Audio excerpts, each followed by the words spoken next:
Good morning and welcome to the Standing Committee meeting for Wednesday, March 6, 2024. All council meetings will be live streamed on the city's website. And a reminder for all guest speakers joining us today, please do not turn off your microphones. Our first order of business will be roll call. Mr. Charland. Here. Mr. Coghill. Ms. Gross. Here. Mr. Lavelle. Here. Mr. Mosley. Here. Mrs. Kale Smith. Mrs. Warwick. Here. Mr. Wilson. Mrs. Strasburger, Chair. Here. 6 members present. Thank you. Our next order of business is public comment.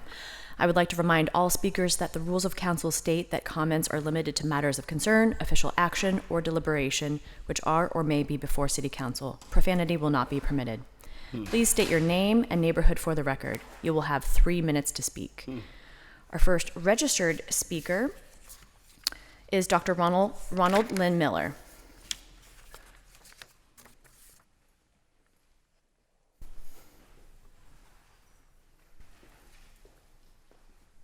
Dr. Ronald Lynn Miller, Belsuver, Rabat, Morocco, Global Intelligence Society candidate for President 2024, Center for Global Studies, International Interdisciplinary, PA Corp 28-31602.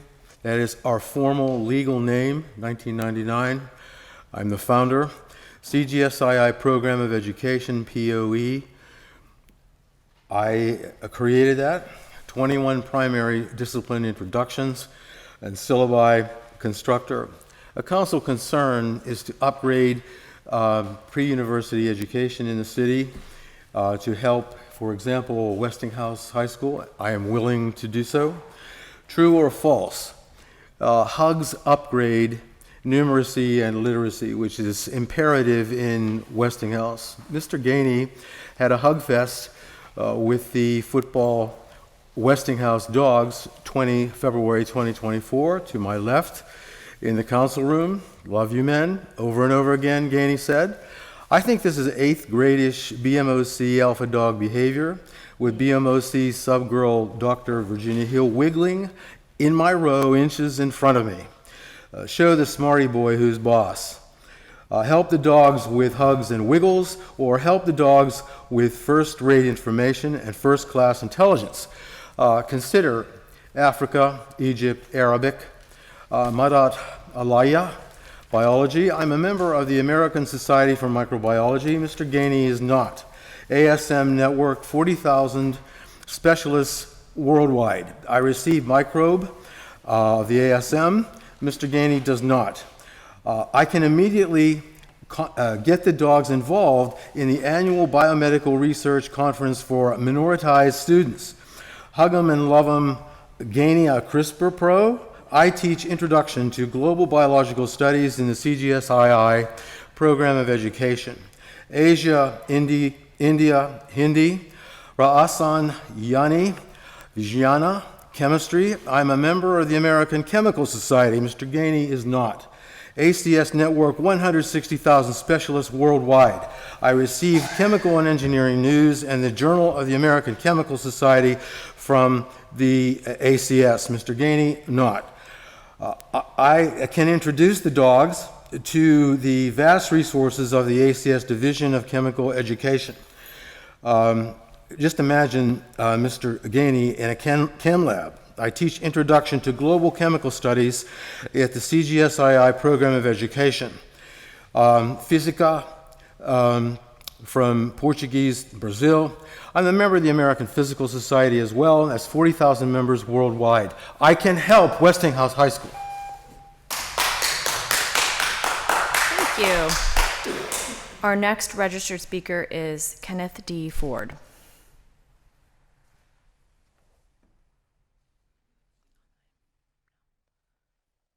Kenneth D. Ford? Not seeing Mr. Ford. We move along to our next registered speaker, Audrey Edwina Morant. Audrey Morant. There being no further registered speakers, we'll now take comments from those in the audience wishing to speak. Are there any speakers wishing to come to the podium?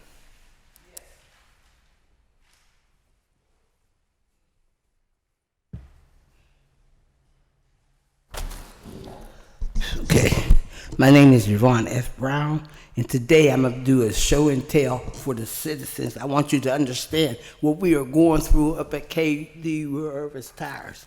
This is for the mayor, Pittsburgh Courier, and I said, Truth for Life. Gainey, they were saying something about Gainey, and I said, Gainey, love thy neighbor, no exception. Support peace and justice. And 4 steps in combating the black violence that we have at KD Irvis. We have a domestic terrorist that is coming in the building and beating up us. She beat 3 women. She beat a mother and a father with a hammer. She took and put Drano in a man's exotic fish. And now I find she comes every day in the building, every day. Now from Sunday, please, I have to calm myself. Sunday, I done went to church. I done prayed and got prayed on. I'm feeling good. I get on, if I see her on the elevator, she don't live there. Her mother does. And like she says, if my mother lives here, I'm gonna come. Okay, so when I come from church, and she hides in the elevator, so I happen to see her, but I turned around. So she said, you look pretty. I didn't say nothing. And that's what she said. You heard me. Do I have to be bothered? And even Saturday, the car broke down. The fireman helped us. Okay, I had high boots, and she got on it. I didn't see her, because I'm not thinking. I was out there in the cold and stuff. So anyway, she says, I like your boots. I didn't say that. She said, Miss Brown, you heard me? I like your boots. Oh, so you ain't gonna answer me? Why do I have to put up with that? And when I went to the mayor, now I'm gonna blast the mayor, because he needs to be blasted. I went to the mayor and I said, Mayor, you came up and gave a proclamation and bought a plaque for Salahuddin, a politician's brother who just came in the building, been cleaning up by August Wilson, not in front of our building. And I said, why? I said, please have a meeting with me so I don't blast you. Oh, Miss Brown, why are you worried? He's cleaning up there. Why are you in front of the building, which I did? Do you understand that I am 77 years old and I can't come in the building, and I've been living for 10 years without her messing with me. And what I'm almost crying because my daughter then came from Georgia and takes care of me. And she was out there and told her, leave me alone. If I tell my daughter she's messing with me, she wants to fight her. So she's going to lose her business, lose her car, lose everything, because we got a woman. Every day she's in there. Now they say she's up on the 6th floor. Now they say she's on 7 with the man that she poured Drano in his fist. And Mr. Cardhill, I fault you. You came up there. You seen her run up there screaming and hollering at me. And you didn't come and tell the mayor because he don't know nothing about it. I said, how can you come and spend money for Salahuddin's brother? Do you understand? I can't take it no more. I am under threat for my life. Do you understand? Thank you, Ms. And Brown. You knew it. And Thank you, Ms. Brown. The white man should have come and told the black man that we're under threat. We have a terrorist. Thank you, Ms. Brown. I am scared for my life.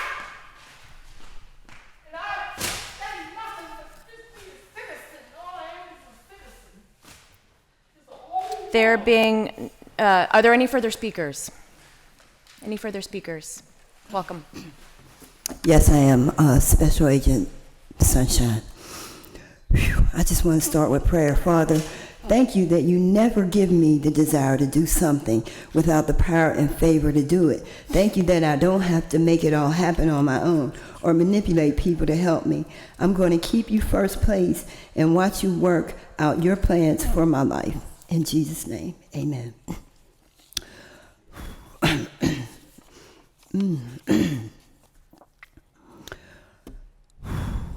Where do you get wisdom? The book of Proverbs is the wisdom of God. Please read a verse daily if you need wisdom. Where do you get guidance? The sword of the Spirit is the word of God. Some of you think if you do black magic, it will guide you to have power and control over people, or do a love spell that'll make the woman you desire come to you. Really? Whoever does this, whoever thinks you can do a magic spell to make a woman come to you, I think you're delusional. And if your desire is for me, I'm not coming. How about that? Proverbs 17:23 says, "The wicked accept bribes in secret to pervert the course of justice." Matthew 12:25 says, "Every kingdom divided against itself will be ruined, and every city or household divided against itself will not stand." Luke 6:45 says, "A good person produces good out of the good stored up in his heart." When did it become good or okay to sacrifice people with black magic rituals and abduct our children and sell their body parts for money? When was that good? When did that become good or okay? Some people think that it is. It is not. God sent me here to shine a light on this issue, and I'm going to continue speaking on it because there's darkness in this place. It really is. And some people can really see it, feel it.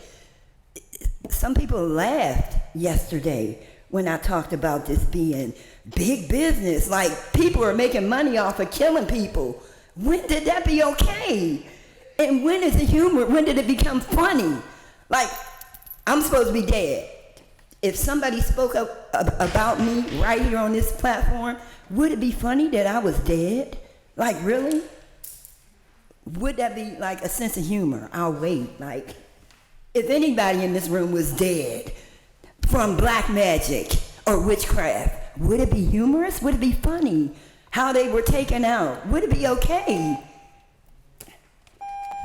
Thank you. Are there any further speakers? Any further speakers? There being no further speakers, we move along to our standing committee agenda.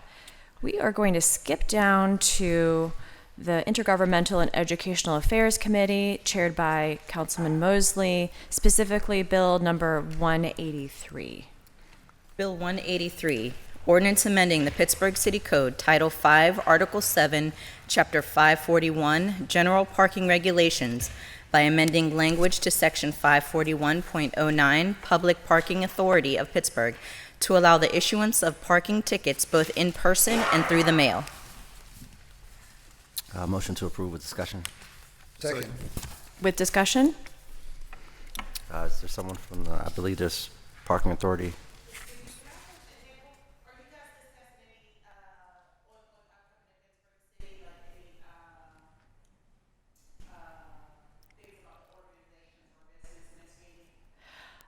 We will have someone come out and talk to you about that. Can we have someone from the clerk's office come and answer your question for you? Yep. Yeah. I believe Director Honorado's here.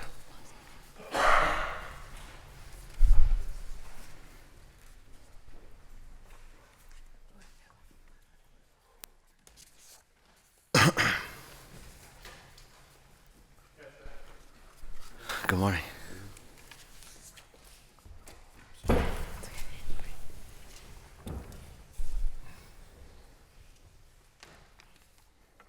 Good morning. If you could first introduce yourself and give us a brief synopsis of the legislation in front of us. Good morning, everyone. Thank you for the time this morning. I'm Dave Honorado, Executive Director of the Pittsburgh Parking Authority. And with me is Nathan Clark. He's the solicitor, or outside solicitor with Buchanan Ingersoll. In front of you today, you have legislation for ticket by mail. We've been trying to do this for several years now, and finally, working with the city administration, got it presented to council now. Since pre-COVID, our staff has not come back to where it was. Prior to pre-COVID, we were about 40 to 45 parking enforcement officers. Today, we're 20 to 25. We currently have postings for those positions, and we have difficulties in hiring and retaining these officers. And more recently, with the activities and the PEDs coming up, it's a safety issue for our officers in the evening enforcement, interacting with the public who may also throw alcohol into the picture. And we also have them out in vehicles today with cameras enforcing, and they have to get in and out of the cars in the main traffic. So it's a safety issue, and we're looking to enhance our operations to make us a more efficient authority by ticket by mail. And working with the International Parking Institute across this country, this seems to be the trend that most municipalities and universities are heading towards. And my next question is, it is my understanding that there has been a higher rate of compliance as far as paying tickets and paying tickets at a higher rate and more quickly as far as avoiding the additional fees that incur if you delay paying the parking ticket. Is that correct? We have a high percentage rate, a collection rate on ours. We subcontract it out through our parking court operator. We're probably around the high 80 to low 90% on the collection rate. We would anticipate the same on this, and we would adjust the late fees and penalties accordingly since they won't get the ticket the same day. Currently, after a ticket's placed on the windshield today, an individual receives a notice 20 days later automatically and 30 days. To adjust that time frame and the fees with ticket by mail, we'll adjust that time from 20 and 30 to 30 and 40 days. So they're not kicking in early before the person receives the notice. Okay. And how much, for lack of a more technical term, how much additional ground do you think you can cover by, eliminating the need for enforcers to physically get out of the car and actually put the ticket on and just using the camera and driving around? We believe it will be able to cover significantly more ground. Just like you stated, they won't have to get out of the car, but like, for instance, residential permit areas we enforce. So they have to go out and drive through and then go back 2 hours later to enforce. Now we can just drive through and keep moving they'll probably be able to cover 3 or 4 more districts per day with the vehicles, because the intent is to record the violators and then the next day download the tickets and be sent out the following within 5 to 7 business days. Okay, and how many districts are there citywide? There's 33 residential permitted district. We also enforce the on-street meters, the surface lots. We have 33 surface lots throughout the city neighborhoods, and we will be starting enforcing street cleaning come April through, and that'll run through November. That should be a more efficient operation too if we get that up and running. And then we do enforcement of signage and fire hydrants and driveways. And my last question now, in those between the residential permit areas, the meters, and your surface lots and garages, is there a particular priority area that you focus on first as an authority, and maybe potentially other areas like the residential parking may not necessarily fall to the wayside but don't come as high on the priority list? Is there certain areas that you target first in your enforcement? They're all important, but we do try to do the residential permit areas because we get a lot of calls from the residents there. But our schedule now, since we're our staffing is light, we try to rotate the schedule and assignments to make sure the city's being covered on a timely basis during a week and month, that they're all getting covered. So, and we'll address any call-in complaints the next day or immediately as soon as we can if they call in. Thank you. I'll defer back to Madam Chair. Thank you, Councilman. Councilperson Warwick. Oh, yeah, so I just wanted to ask, because I got a couple of emails asking about how you would contest it. So if you wanted to contest a ticket by mail, how would you do that? I mean, because normally if you get a ticket, right, you can take a photo or whatever of the surrounding. There would if be you no, wanted to contest it. There would be no change in contest and ticket, whether you received it on your windshield or take it by mail. You'd have the option to contest in person at our parking court downtown or contest it online. Well, right, but if you get a ticket on your car, then you know that you got the ticket. Yes. So you can take a photo or whatever if you feel like you were parked legally, or does that not? Well, I see that saying? point. They won't know the day of the ticket, but we adjusted the time frames on the late fees and penalties going out. So once they receive the notice in the mail, they still have the same allotted time to contest it. No, that's not what I'm getting at. So so if it's just metered spaces, I understand that, right? But let's say hypothetically someone was parked in, I don't know, a handicap space or Yes. at a fire hydrant, and they felt that they were parked legally. If they get their ticket, they can take a photo, right? Well, is there any, you see, but if they don't know that they got a ticket, then they wouldn't have known to document Yes. It's just, it's not even something that I'm necessarily concerned about. I like this, but it was just something that came up that I was asked, so that's why I'm asking. No, it's a good question. When they contested in our court, we would have the pictures to show they were in the handicap space or in Oh, front of so the fire. you have pictures? Yes, because a lot of Oh, times the okay. pictures they have and the pictures we have don't jive, for a better word. Got it. Oh, so you're taking pictures, not Yes. just of the license plate for the, to If it mail was the in the ticket. handicap, it would have the license plate and it would show it in the handicap spot. Okay, and or if it was on a yellow line or, or on a curb or whatever the parking violation was, you guys have the photograph of the violation? Yes, Oh, okay. Problem solved. Thank you. thank you. Thank you. I have Councilman Wilson online, followed by Councilman Charlin and Councilman Coghill. Okay. Thank you, Madam Chair. I just wanted to say that I'm in full support of this as a board member of the Parking Authority. It's been, quite the conversation about enforcement and how to do it best. And, it's desperately needed for all the reasons that the Director Honorado mentioned.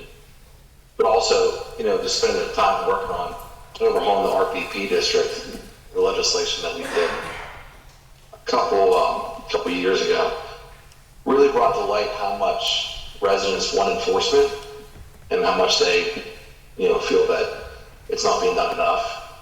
And so the ability to get to the numbers here is going to be critical for the residents.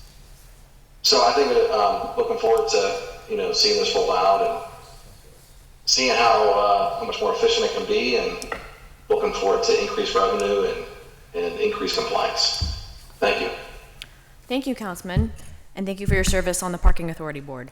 Councilman Charlin. Thank you for being here, Director. I, want to start off with a comment that this is something our office has been calling for since 2021. I looked at the first correspondence I had with you about this. I'm really thankful that this is something we're able to do. I'm glad that we're working through the technology and some of the issues that you need to work through to make this happen. As you know, in the South Side, we have to have police escorts for the parking authority agents, which is a wildly inefficient process, both in terms of your operation, but also in terms of our police staffing numbers. So I'm really thankful this is a good solution. And again, we're talking a lot about how we can increase efficiency without increasing capacity in all ranges of city government right now. One question that I do have for you, though, and I'm hoping you could answer this. We've had discussions about staffing levels at the authority, and I'm just curious if you can broadly speak on where we are with that, and if there are any strategies that you have to try and get more bodies working for the authority.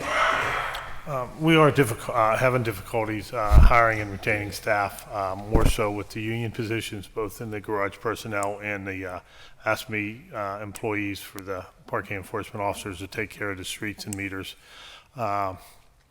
Again, like I said, we're down from the 40s to the 20s in number of officers, and we're just having trouble. We have a constant posting out there for positions. We do have the numbers. I don't know them all off how. I could have them sent to you, like the number of applicants that apply that don't show for the interview or accept a job and don't show up the first day. Or our first question to them too is city residency requirement, because that's a deal breaker on both parts. So we have a significant numbers that will, we won't waste our time or their time if they're not willing to move in the city. And we have a significant number of those individuals who will just say, no, it's not worth it. We're not considering that. So they're not even candidates, even though they're, looking for the work.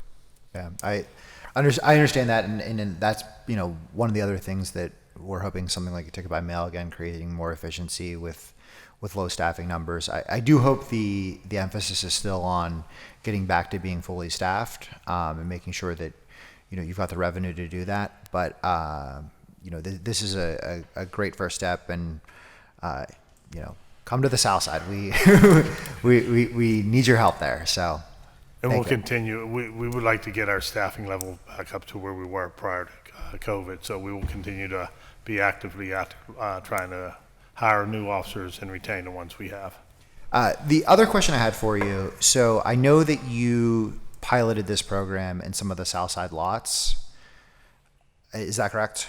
Yes. Okay. Two of the lots. Can you tell us a little bit how the pilot went? It was very successful.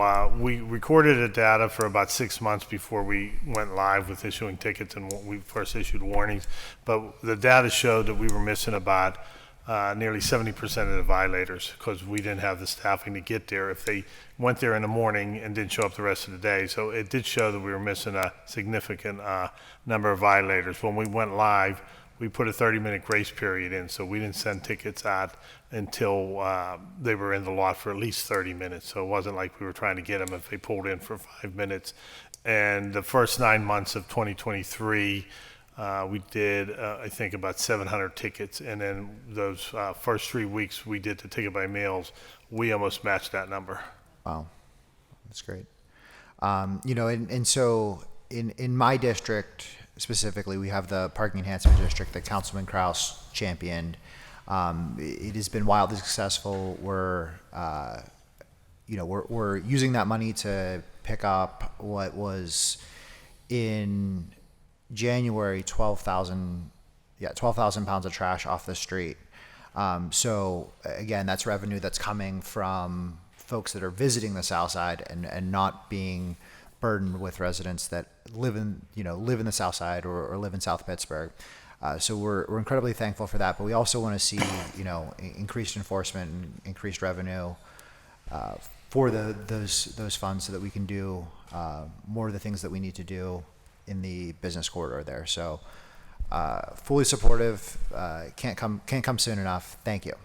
Okay, thank you. We don't have a hard plan for a rollout, but we definitely will be looking at the enhancement district in the evening because that alone extended hours and safety issues. So I could see that being one of the first areas we concentrate on for the ticket by mail. You'll have no problems from me there. Thank you. Thank you, Councilman. Councilman Coghill. Thank you, Madam Chair. Hello, Director. Hello, David. I should probably know this, but when you issue a citation by mail, your agent still has to be there taking the picture. Is that right? Yes, they'll be with the vehicle and the camera. Got it. Do you know, and I don't have the text file, or I didn't read the text file, but what will the technology cost for us to roll this out, citywide? We have 13 vehicles now equipped with cameras. So we've been using the cameras to do enforcement, recording the plates, but the officer has to get out today and put them on the windshield. There will be a cost for upgrade to the software and integration with a couple of our vendors to do that. I haven't received the total cost yet because we weren't actively looking to do all that upgrades until we knew it would be a viable option for us to pursue. Got it. No matter those costs, unless it's exorbitant, but I would think the addition of many more citations going out would cover that cost far and away. Because yes, right. I do believe the revenue is going to increase, Right, but right. it's not going to help the authority's bottom line because we're maxed at revenues. That'll come up here. But if you want You'd like to see that change, would you? If you would like to discuss our share being a little larger, I'll be happy to meet with you. Understood. But I do believe the cost will definitely not be a hindrance to the program. Right. Yeah, I have no idea what something like that would cost, but I guess that's to come. Okay. And this, maybe I should know this too, but when you ticket somebody who's illegally parked, it always goes to the owner of the vehicle, even today, right? I mean, Register owner, so that's correct. do you know if there are points gathered if you get a citation and you don't pay it? Would there be points against your driver's license? We refer to them as the tickets, not citations, because we don't send out summons after the ticket. There's no points associated with our tickets. Okay, no well, matter that how answers many my you may question, receive. because if my brother borrows my car and, I'm responsible for the citation, I could work that out with my brother, but, Yes. Yeah, but I am, the vehicle owner is, whoever that license plate is registered to is responsible for that. And then there are no points accrued if I That don't is pay correct. it and I say, I wasn't there. Okay. Okay, that's it for me, Madam Chair. Thank you. I'm very supportive of it. It sounds like you are too, and that's take your judgment. So, Thank you. thanks. Thank you, Councilman. Any further discussion? Council President. Thank you. As you're well aware, council members and many other city officials have placards that are utilized to be able to park in parking authority spots throughout the day when on business. How will that be handled? If it's simply done by license plate, like will members have to send you their license plate so that can be entered into the system so that when they drive by, they recognize that they're allowed to be parked here? We do not, we have a practice of not entering those plates in the system. The enforcement that occurs today will be the same enforcement going forward with ticket by mail. We do scan the plates today, either with the handheld in the officer's hand or the camera mounted on the vehicle. A lot of times they'll put the ticket on the windshield and inadvertently not see the permit, and we'll work with the council staff and that if you receive a ticket. But if we've instructed the officer, they don't know the permit's there until they actually are replacing the ticket on the windshield. So if you get that, we may have to look at a solution for that, but and see what the copy of the permit allows on the windshield. Because I guess my understanding was, I thought it was for Forbes Avenue only. No. It is citywide. So we may have to come up with a solution for that then. Yeah. Okay. Well, we'll have to follow up on it because it's not just for Fourth, but it's for any parking authority spot throughout the city. But if you were to get a ticket and produce the permit, we would take it out of the system. Thank you. Thank you. And I would just say the sooner you could let us know if it's more efficient if we can hear it the same day. If you just left a message, we don't need to actually have the ticket in our possession because we can pull it up on the system before we send it over for processing. Thank you, Council President. Councilwoman Kroos. Thank you. I was listening in, and I just wanted to say I appreciate my colleagues' questions, and I'm really excited to see this started. So thank you for sticking with it for, I think it took 3 years or something like that to figure out how to do it, and I'm excited to see what the results are. Appreciate it. Thank you. Thank you, Councilwoman. Any further discussion? Thank you, Director, for your work on this, and I'll echo what my colleagues have said, and this should be obvious, but I guess for the public, I want to also just clarify, this will be sent to the address for whom the vehicle is registered, right? Not like the Allegheny County address, Correct. real estate address, or where it's parked in front of or anything. It'll be the registration. Yes. Address. And that's how we do it today. After the ticket's on the windshield, we the DMV is, we reach out to the DMV and we send 2 notices out today to the register owners, and they'll always be the ones receiving the notifications from us. All right, with that, and seeing no further discussion, all those in favor say aye. Aye. Hey. Aye. All right. Affirmative recommendation. Thank you. Thank you. Thank you for your time.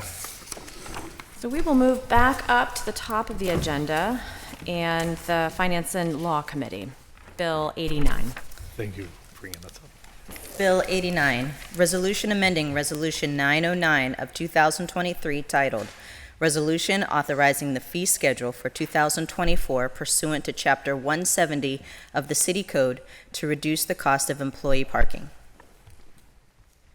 Motion to approve? Second. I see the bill sponsor walking in as we speak, so. Good timing. Your bill on the employee parking needs to be held for public hearing. Which one? The top of the page. Oh, yeah, well, we're going to hold it. You don't want to hold it for public hearing? Or you The just hold it? administration might not do anything with it, but I'm just going to hold it until they decide. It's a motion to hold. Motion to hold. Hold on. 2 weeks. Motion to hold 2 weeks. We have a Second. second. All those in favor of a motion to hold for 2 weeks, say aye. Aye. Bill is held for 2 weeks. It's actually good news, so everybody's looking at me like, administration really wants to help the employees, I'll say. Thank you. Thank you, Councilwoman. Thank you for your perfect timing. Bill number 137.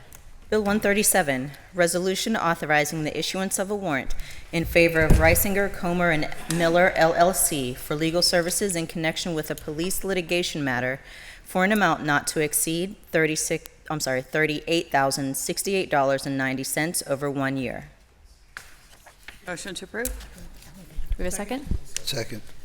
Just brief discussion. Discussion? Just that I want to thank the law department for holding the executive session for us yesterday to walk us through this. Thank you. Thank you, thank you. All those in favor of Bill 137, say aye. Aye. Affirmative recommendation. That moves us on to new papers, Bill 186. Bill 186, resolution further amending Resolution Number 886 of 2021, effective December 27th, 2021, entitled, Resolution Adopting and Approving the 2022 Capital Budget and the 2022 Community Development Block Grant Program and the 2022 through 2027 Capital Improvement Program by reducing sport facilities for $113,564.08 and increasing park reconstruction by $113,564.08. We have a motion to approve? So move. Second. Second. Any discussion? Yeah, could we have some update on what exactly is going on here? We have Director Hornstein here to discuss Bill 186. Just And briefly. anyone you'd like to bring? That's good, Chris. Director Winstein.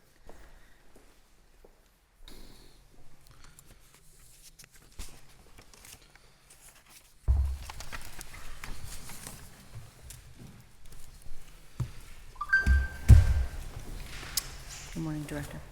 Good morning, Chris Ornstein, Director of Public Works. Could you just give me what you're doing here? Yeah, this relates to the work at Enright Park. So this is a funding transfer. What is the work? We are redeveloping the park, which is Enright Park. That was part of a consent decree, I believe, 2018, 2019, that we would work with the community to, redevelop the park. Okay. This is Councilman Lavelle's district. Okay. Sorry, I just Councilman wasn't sure Mosley's where this was. Okay, thank you. That's East Liberty. Pardon me? East Liberty, Councilman Mosley's district. Whose district is it? Councilman Councilman Mosley's. Mosley. Mosley's, okay. Yes, East Liberty. Oh, you're getting an awful lot done there. Thank you. Thank you. Any further discussion? Seeing none, all those in favor of Bill 186, say aye. Aye. Affirmative recommendation. Thank you, Director. Thank you, Director. Thank you for your questions, Councilwoman. Bill 187. Bill 187, resolution authorizing the issuance of a warrant payable in favor of the United States Conference of Mayors for one-year membership dues in an amount not to exceed $19,262. Do I have a motion? Motion to approve. Second. Any discussion? All those in favor say aye. Aye. Oh, yeah. Opposed? Affirmative recommendation. Moves us on to invoices. Do I have a motion to approve invoices? So move. Second. We have a motion and a second for invoices. Discussion? Seeing none, all those in favor say aye. Aye. Affirmative recommendation, or motion, invoices are approved. Interdepartmental transfers. We have no interdepartmental transfers. That moves us on to P cards. Do we have a motion to approve P cards? So moved. Second. Second. Motion and a second. Any discussion? Seeing none, all those in favor of P cards say aye. Aye. P cards are approved. Moves us on to Public Safety and Wellness Committee, chaired by Councilman Coghill. New papers, Bill 180, resolution authorizing the mayor and the director of the Department of Public Safety to enter into an agreement or agreements with the State Office of the Fire Commissioner for the purpose of receiving and spending grant funds in the amount of $15,000 to support the purchase of emergency rescue equipment. Motion to approve. Second. Discussion? Seeing none, all those in favor say aye. Aye. Affirmative recommendation on Bill 180. Bill 181. Bill 181, resolution authorizing the mayor and the director of the Department of Public Safety to enter into an agreement or agreements with the State Office of the Fire Commissioner for the purpose of receiving and spending grant funds in the amount of $20,000 to support the purchase of new and replaced equipment for the Bureau of Fire. Motion to approve. Second. Motion and a second. Any discussion? Seeing none, all those in favor of Bill 181 say aye. Aye. Aye. Affirmative recommendation. Bill 182.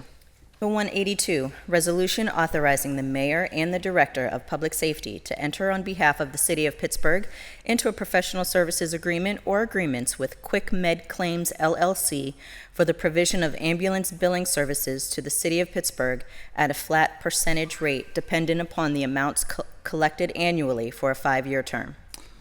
A motion to approve. Second. Discussion? Seeing none, all those in favor say aye. Aye. Aye. Affirmative recommendation.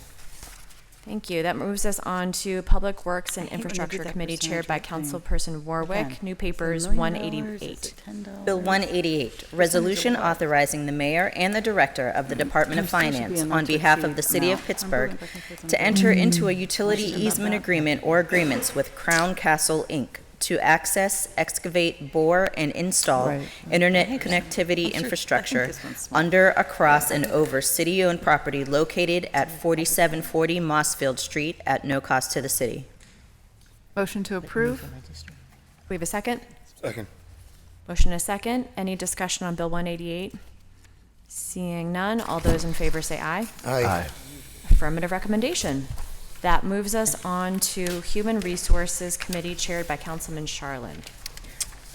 Bill 179, resolution amending Resolution 408 of 2022, providing that the City of Pittsburgh enter into a professional services agreement and/or contract with UPMC Mercy in connection with the administration and evaluation of medical examinations and related tests and procedures for the Civil Service Commission's medical examination program for current and prospective employees for employment and promotion and providing for the payment of the cost thereof, not to exceed $1,200,000 is hereby amended as follows to account for additional costs not to exceed $1,860,000.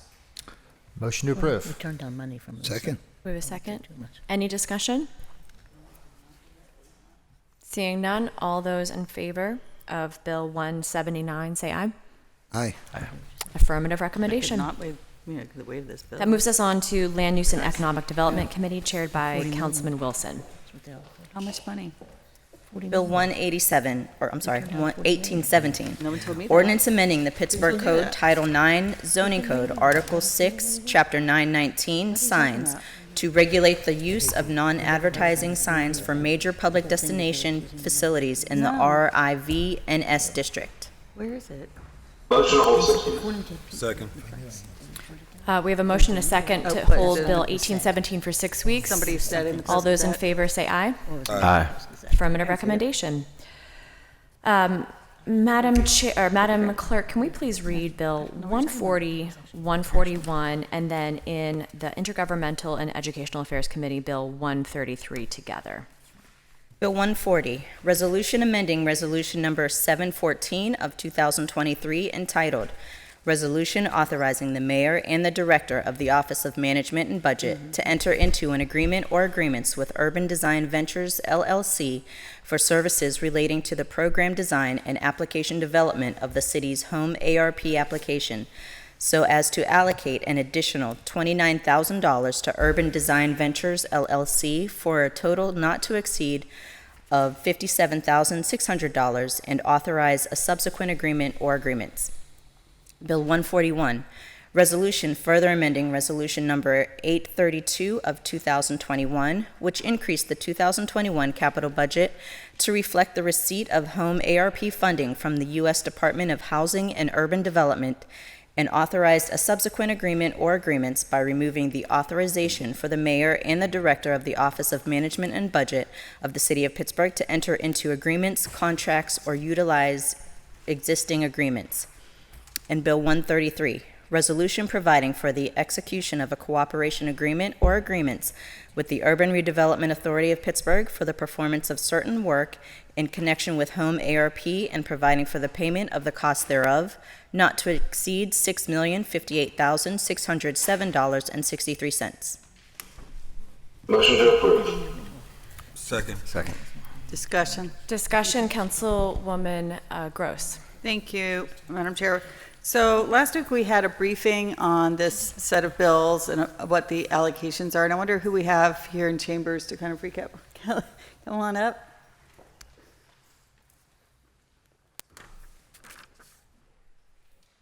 Everybody's coming on up. That's okay. Yeah, absolutely. Thank you.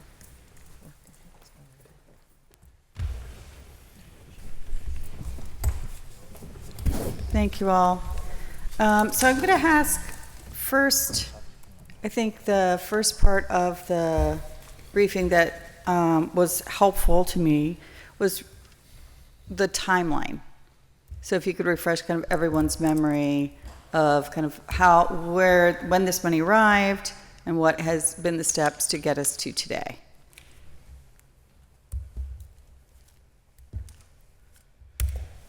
Assistant Director, there we go. Assistant Director Kelly Russell, Community Development. The funds were announced on Thursday, April 8th of 2021. The notice CPD 2110 was released by HUD September 13th, 2021. The city put out a home City Home RFP allocation design was released Wednesday, November 17th, 2021. A resolution 832 of 2021 was effective Monday, December 6th, 2021. The RFP that the city issued was due Wednesday, December 15th, 2021. Then we did a pause as HUD was still designing the home ARP program. We began our stakeholder consultations through September of 22 through March of 2023. HUD issued a revised notice on Monday, October 31st of 2022.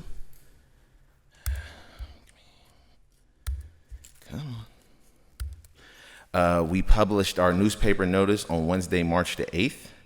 The plan went on public display on Thursday, the public notice was Wednesday, March 8th of 2023. The plan went on public display March 9th, 2023. We had our public hearing Monday, March 20th of 2023. The end of the 15-day public comment period was March 23rd of 2023.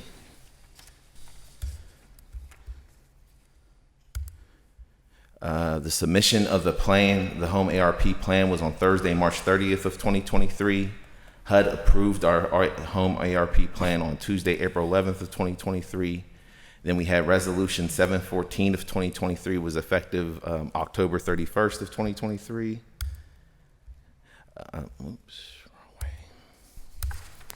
And that was the timeline. Thank you. I wrote a bunch of those down. I didn't have my notes from the other day in front of me. And then the other thing I remember from the briefing that was helpful is to basically the scope for the funds, right? So these were released at the initial release. I think you said it was sometime third quarter 2021. What did the federal government say cities were to use these funds for?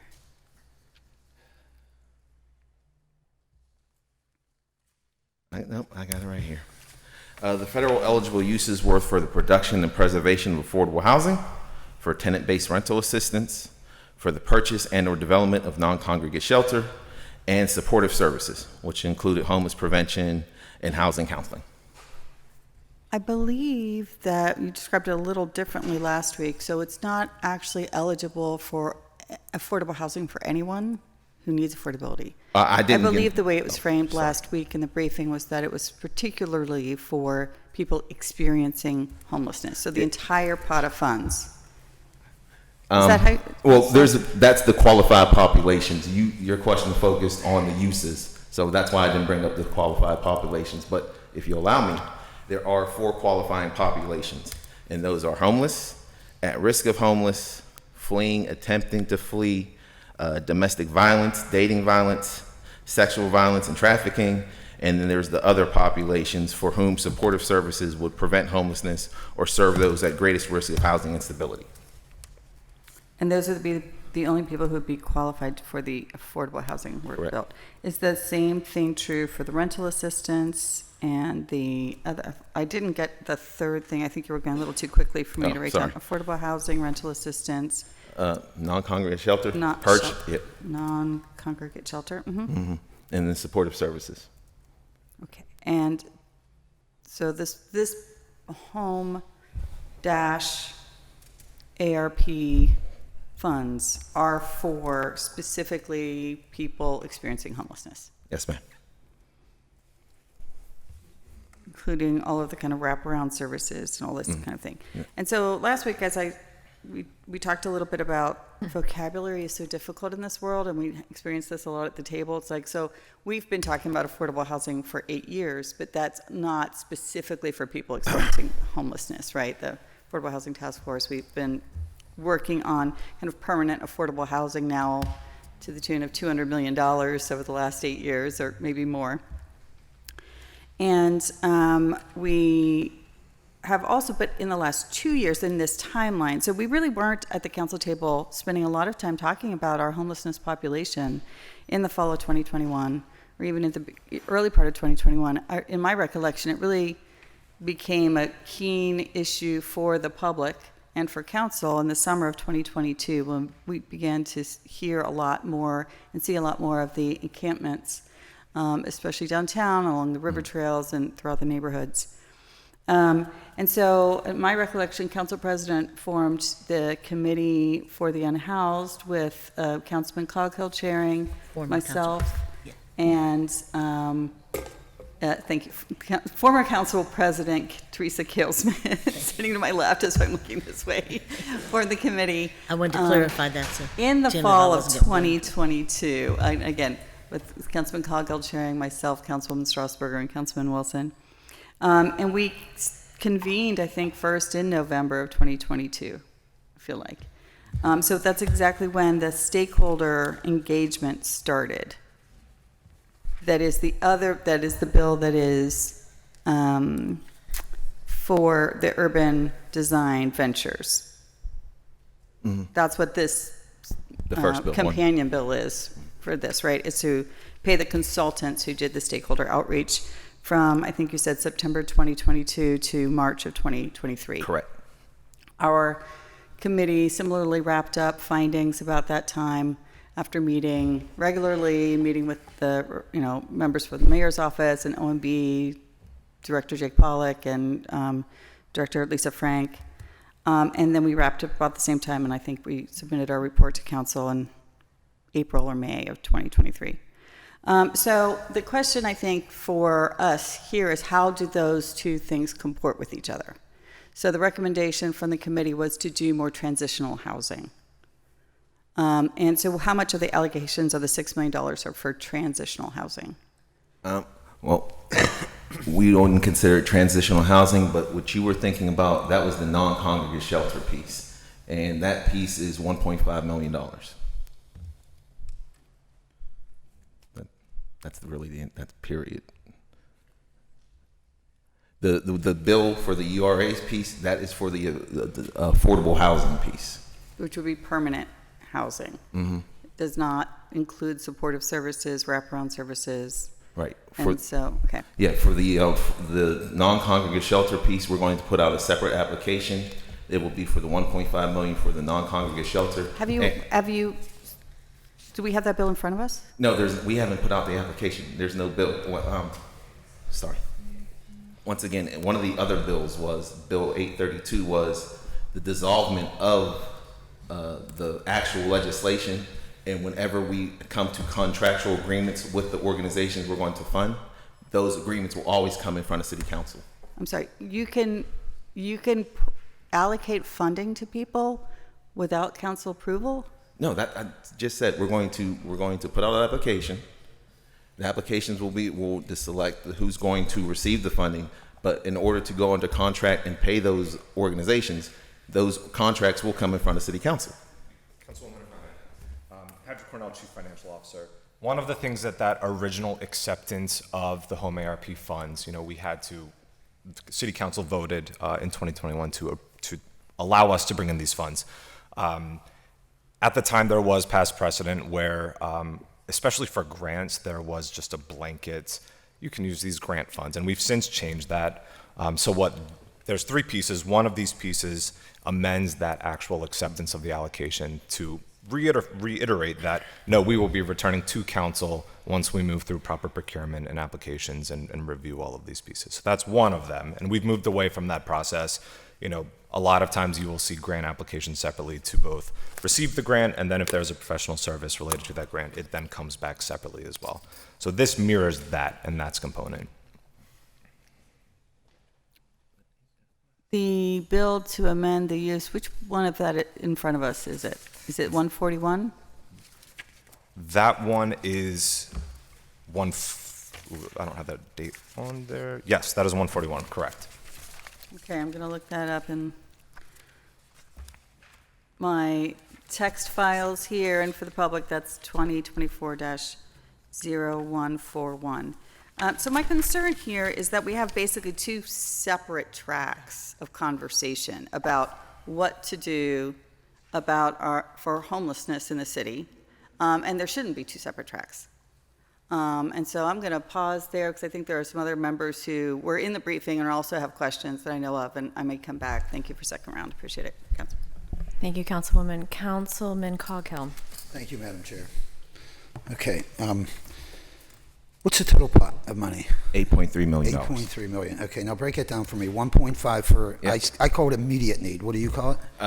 Acquisition and development of non-congregate shelter. Okay, 1.5. Correct. Okay. Next one is? Supportive services for $500,000. $500,000, okay. Okay.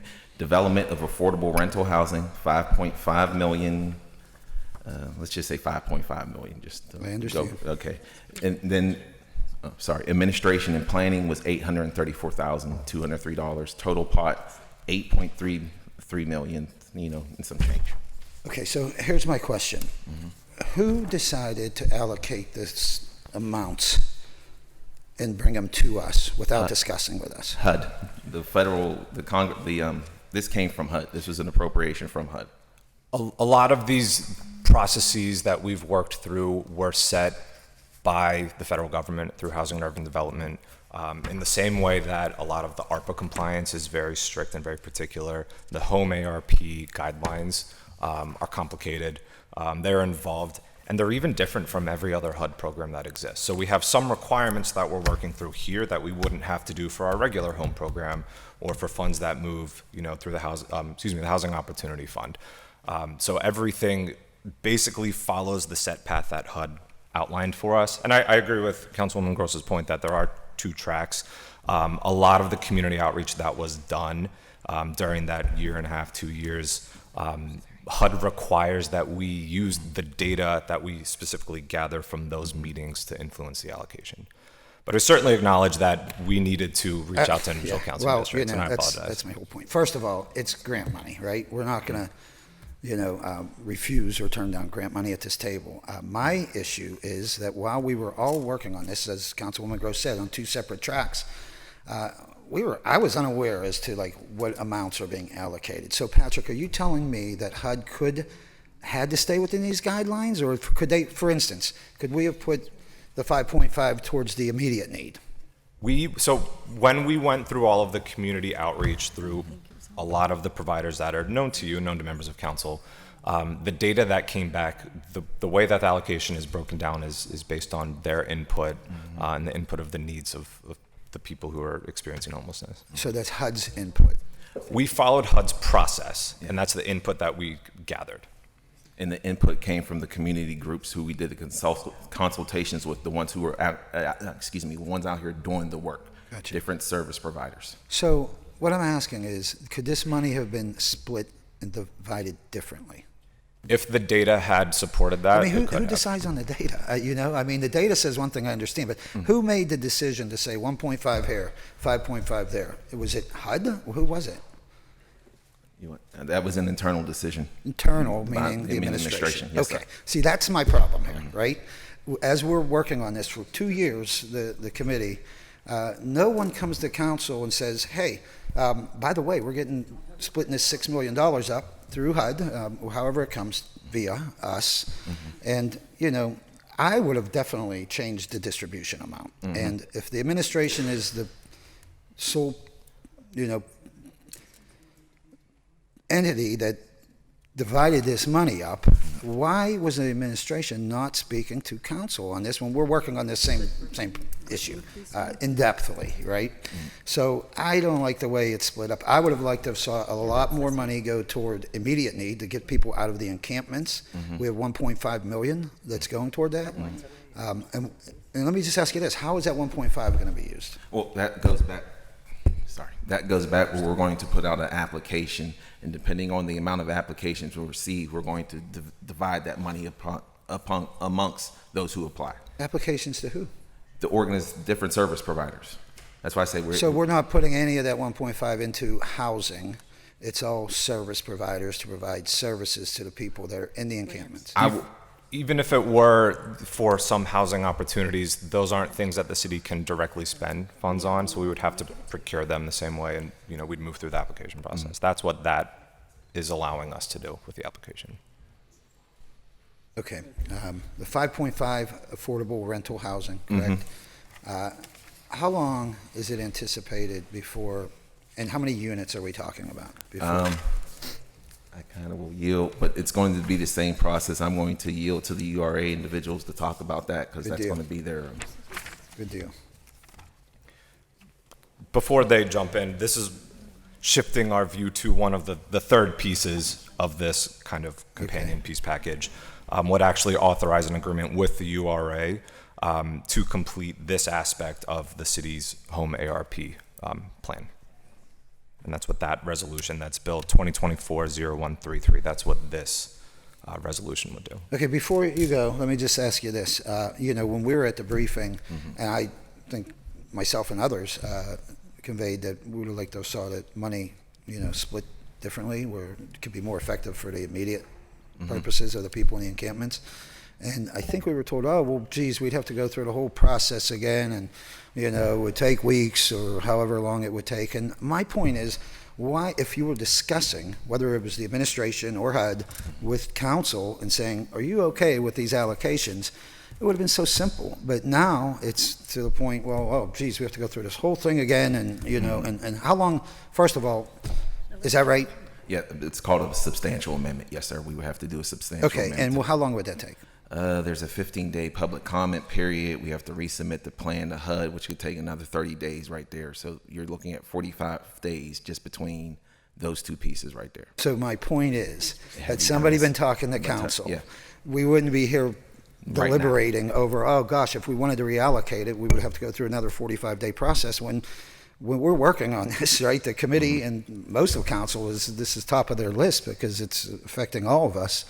I think the communication was terrible. Lack of it, none. There was none with me, I will tell you. I do know that there were some emails that went out to all council districts. I know Councilmember Warwick attended the public. I don't want email. I want briefings. This is like, we're talking about millions of dollars and email. I never received an email saying, hey, we need to talk to you about this money. How would you like to see this divided? None. I got nothing, I could tell you. So nobody communicated with council. And now we're in a spot where if we wanted to change these allocations, it's the whole long process we have to go through again. So I wish somebody would have communicated with council throughout this, and I would have gave suggestions. I would have much rather seen more than at 1.5 million. Okay, where we take it from, whether it's a 5.5 and affordable rental units, I just would have liked to see the allocations spread out differently. Okay, I'm sorry. Go ahead, David, and I'm sorry. What's your name again? Kiana. Kiana. Hi, I'm sorry, Wassler, Kiana. Chief Yes. Housing Officer at the URA. So the I think legislation on the table for the $5.5 million is to transfer those funds to the Urban Redevelopment Authority via a co-op agreement. We will use those funds as a source through our rental gap program or RGP program, which already exists, already is supporting the preservation and creation of affordable housing throughout the city. What we will do with working with city staff and the UDV consultant is add another layer onto our RGP applications for anyone interested in these sources specifically to make sure that they are meeting all the homeless needs that are included in this program. So the $5.5 million that are available to use as a source for permanent housing, the way the RGP program works now is the URA provides gap financing up to $60,000 per unit for any applicant, right? So what we're seeing is that with COVID and the increases in expensive interest rates, is that we typically have to go beyond that $60,000 to help a project get over the finish line. So let's estimate that potentially $75,000 per unit, $60,000 to $75,000 per unit with this $5.5 million. That'll get us at approximately 73 to 91 permanent affordable housing units.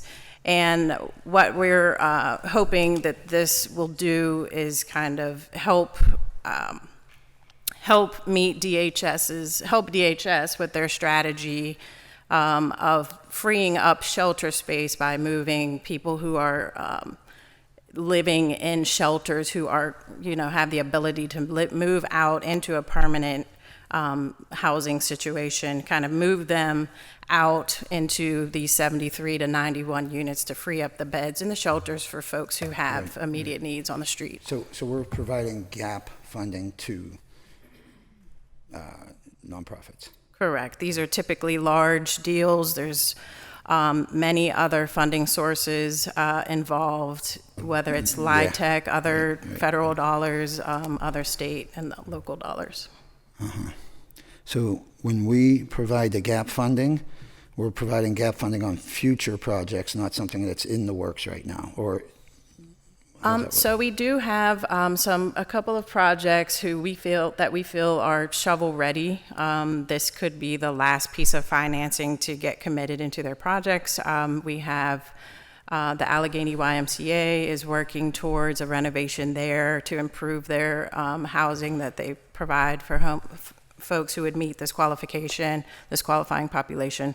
And then Action Housing is working with Bethlehem Haven Shelter to create permanent housing in Uptown neighborhood. So at the earliest, to shovel-ready I would say sites, 18 to 24 months. 18 to 24 months before they're they're ready to be rented. Got it. And I think if we think about building a non-congregate shelter, you're probably looking at a similar timeline. So we could be doing both things on the same track. So we know we have to do all these things, right? We have to do it all. We know that, right? For me, this is why I'm frustrated with, I guess, the administration who didn't communicate with us throughout this, and we're sitting here now, and I'm saying, $5.5 million towards that would be great, but I feel more. These encampments are being. I mean, the one on Boulevard of the Allies and Grant Street. I think I counted 18 people there.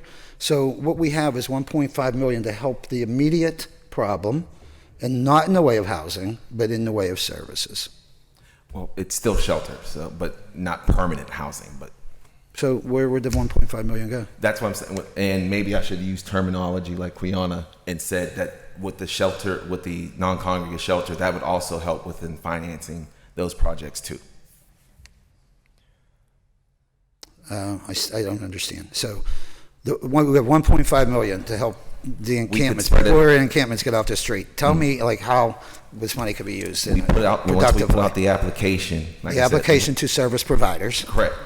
Depending on how many projects we can fund within that $1.5 million could be spread out over many different projects. There could go, let's say we could have a project that could potentially be in Arlington. Maybe there's a project somewhere on the north side. Maybe there's a project that could be. When you say project, you mean housing?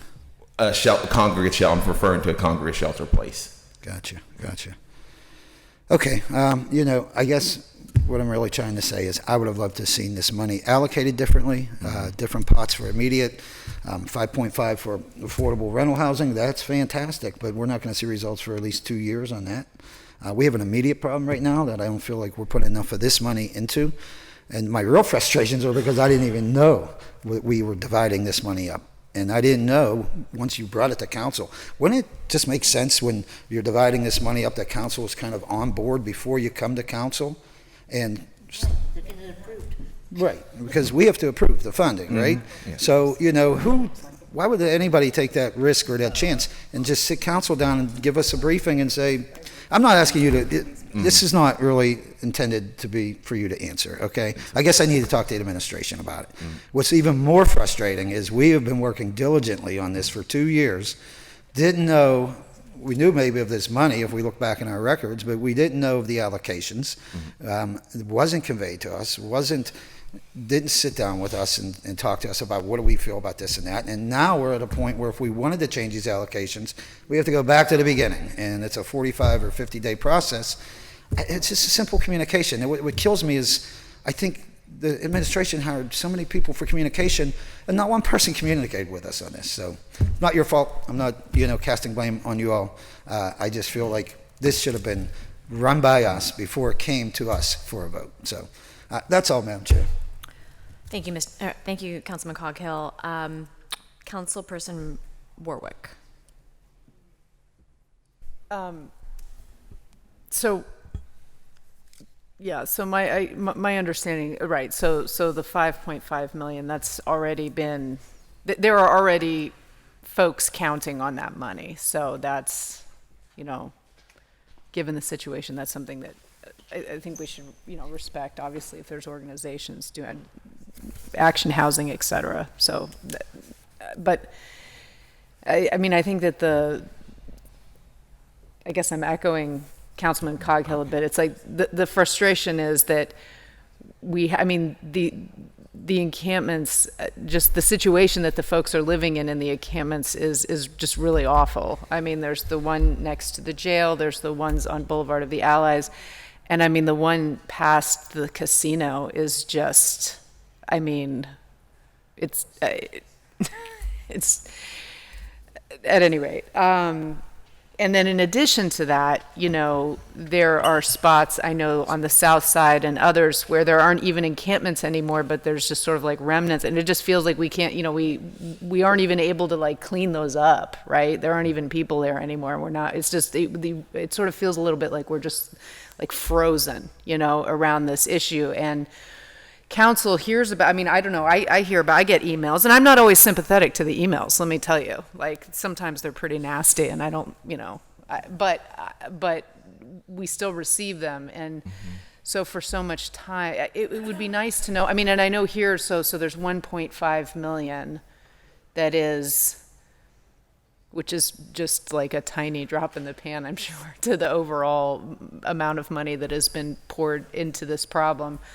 But even with that, it would be nice, and it seems totally unclear, like, what's that going to, we're going to, we'll see who does maybe what, I don't know. So, I mean, even with that 1.5 million, it would be nice to know exactly what is going to be done, specifics, right, to get people out, so that we can say to people living in camps, you can go here now, right, like within a month or two. So that we don't have next winter, because we know, and I recognize the work that OCHS has been doing is excellent, and I know that we worked very hard to get the code blue so that we could get people, when it was very cold out, just into, but getting people into cots and rec centers isn't enough. And I mean, it's also DHS, right? Like they have the lion's share of the funds. So maybe it would be nice to just have. And I know there's a committee that meets with some of the activist groups working around the unhoused population. I mean, I think given the amount of concern that this council has put into it, and just from what we're hearing in the public, it would be nice to just have a clear, like, what is the what are we doing literally in the next month? What's the 6-month plan? What's the 9-month plan? What's the 1-year plan? Really clear, so that we can say, oh, okay, well, and we can just sort of move down. And if we're not meeting those goals, and together with DHS, right, like it's not all on the city, but it would be nice to just have that for the public too, because I think the feeling, and sometimes it's not fair, it's disingenuous, whatever, but that we're doing nothing. And I know we're not doing nothing, but it's not clear what we're doing, or maybe lots of stuff is being done, but it's not sort of being honed to the most necessary thing, which is getting folks out. May I respond? Yeah, go ahead. Sorry, I think that's an I'm excellent done. point. I'm done. That this is just one additional piece in the entire puzzle, in the entire tool belt. And for the sake of the public, a lot of it is confusing because a lot of it is just initials and alphabet soup. There's home ARP, but there's also home. There's emergency solutions grant ESG, but was also some COVID specific ESG money. You mentioned community health and safety. There's the regular work they're doing with the county and Department of Health and Human Services, but this is just one component, and having a good whole picture, I think that's something we can work towards together for sure. Thank you, Councilwoman. Councilwoman Cale Smith. I think the mayor should have hired Councilwoman Warwick for communications. That was really great. I think that I think we've all been saying the same thing, but you just really said it really great. I think knowing what the plan is would be very helpful, because that's part of my concern and part of my questions today is you're talking about all these different groups that are getting funding, and it looks a lot like more grant funding in a different way. It looks like we've been giving the URA a lot of money. How much money do you know that we've given the URA over the past 5 years? Not just for housing, just in general. Do you know? I think Councilwoman Gross has. I would have to go look. I don't know off the top of my head how much we've received in total over the past 5 years. So I'm just wondering, and where that funding's going, and is it geographically diverse, and because I'm not seeing a lot. I'm seeing some in my district. Thankfully, we've cut some ribbons this year, but I'm not seeing a lot in some neighborhoods. I'm seeing a lot in others. And what I'd like to see is that across the city of Pittsburgh, if we're giving that kind of money, and it's supposed to be for development for the city, it should be for the city, not per district or per neighborhood. It should be for the city. So I just have concerns in general with that, and I do have concerns with the amount of money that we're giving towards housing, and why, and especially affordable housing. I don't understand why we're not working with our own housing authority on some of this. And to me, maybe that's not a question for you. That's a question we should all be asking and discussing a little bit more. And I do think we need to have more communications with the administration about some of this. But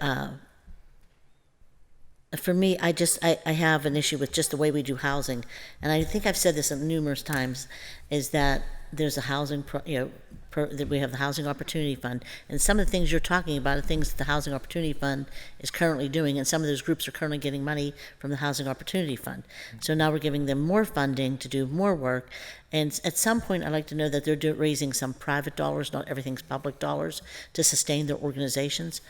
It's okay to give somebody a start. It's okay to help a little bit. It's okay to partner with people. But when some groups become over-reliant upon public dollars, it doesn't allow for other groups to grow and for work to be done. And we really aren't even holding them accountable to make sure. When I look at all the funding we're spending, there should not be homeless populations downtown. When I look at that, we just spent $600,000 yesterday for downtown to clean it up for people to work on the ambassador program. We're spending this money today for the housing. We've given money in the past for housing.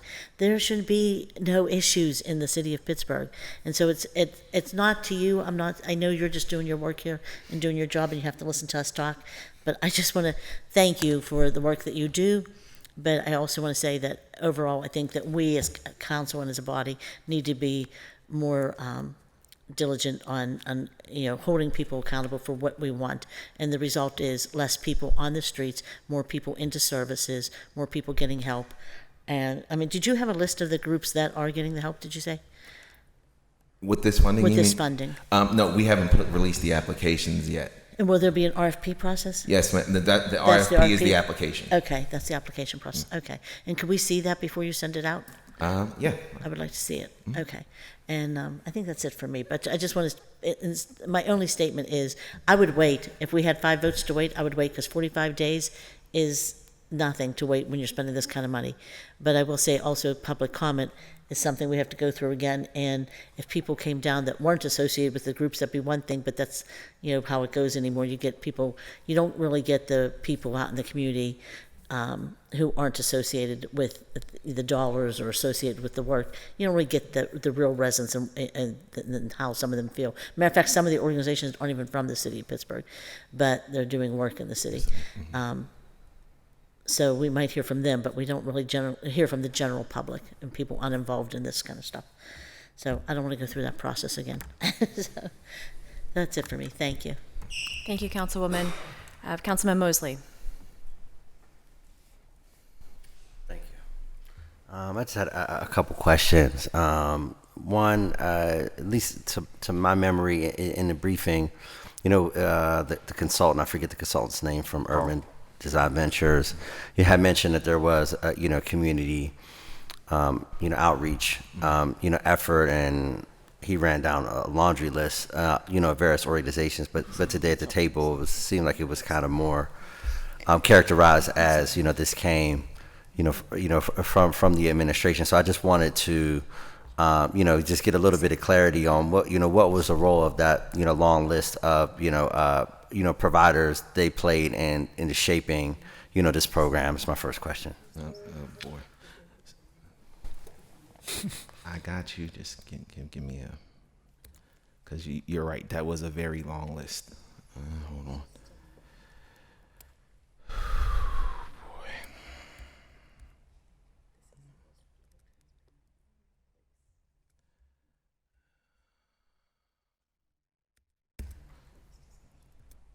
All right, so the consultations were with various groups who work with the homeless providers, or excuse me, with those who do homeless work and other organizations. For instance, we did a consultation with the Continuum of Care through the county. Too fast.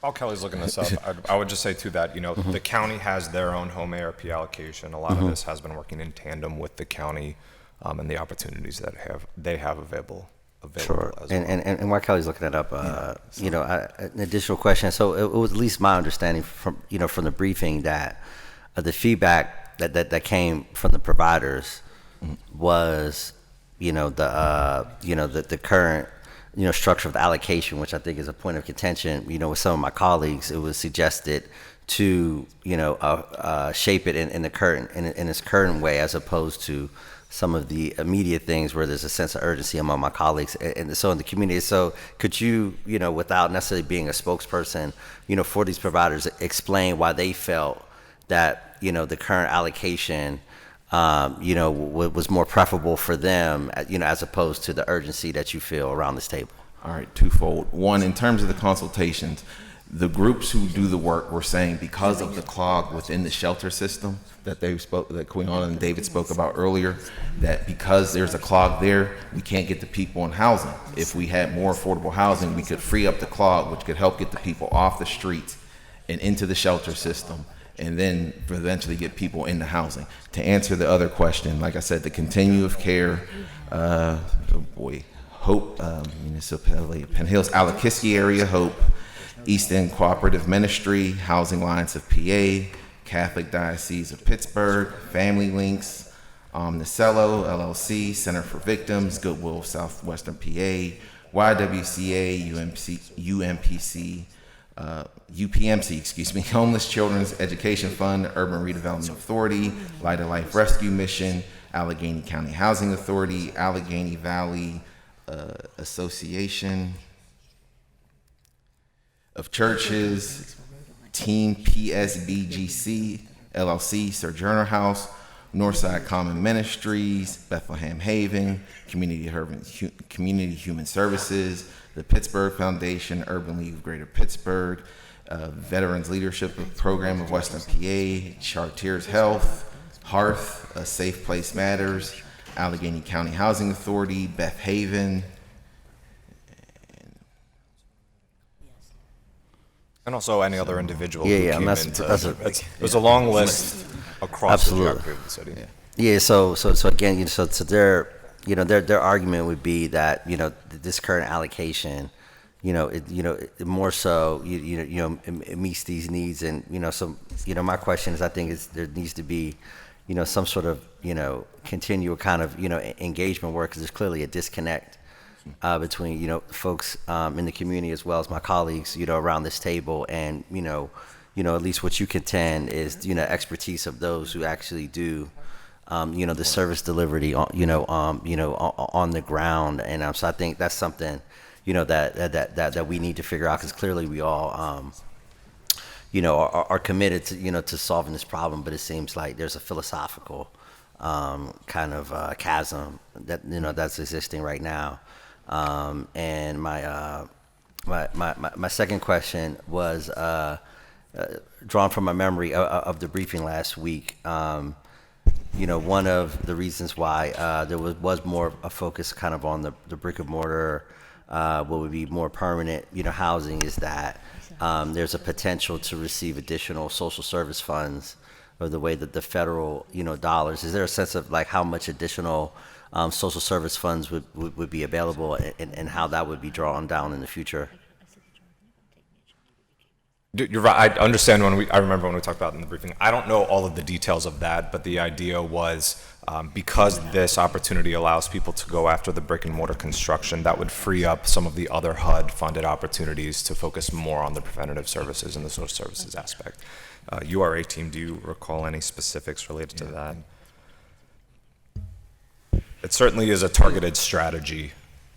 Yeah, I defer to Kiana if she remembers. I remember the point generally that Patrick's making, and I would say it also applies to local funding that we've discussed as well before. Every, funds are fungible at times, so when we're able to dedicate resources to bricks and mortar, that at least provides the opportunity to consider moving other sources into more of the service provider area.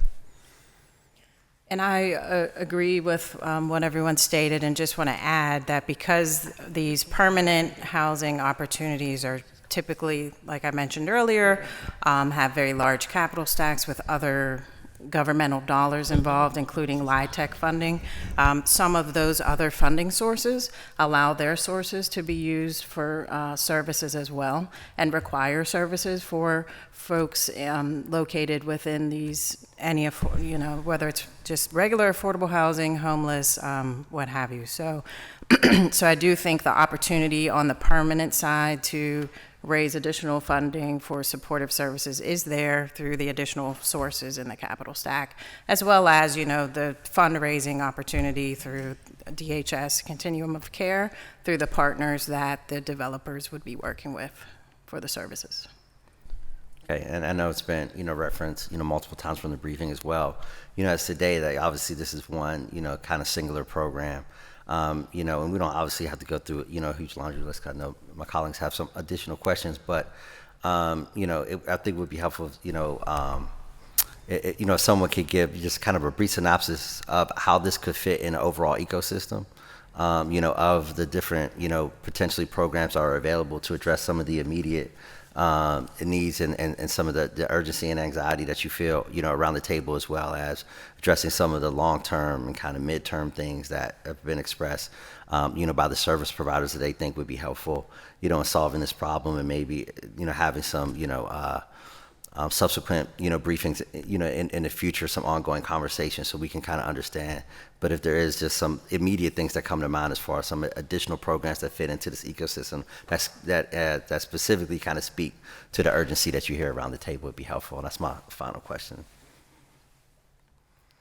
I can start with the permanent side. I think we talked a bit in the briefing about how this funding source allows additional protections for the tenants, the homeless tenants. There will be protections around any eviction policies and things like that, being evicted because you can't pay rent and other reasons. So I do think this particular pot of funds is going to provide some additional protections for this qualifying population that you don't always see in other sources of funds. So I do think that's, on the permanent side, that's a great tool in the ecosystem to just make sure that we don't continue the cycle of people being evicted and being back on the streets. This is going to help keep them in these housing opportunities for hopefully a long period of time. Yeah, I'll speak to it a little bit more globally, I think, at least as I see it.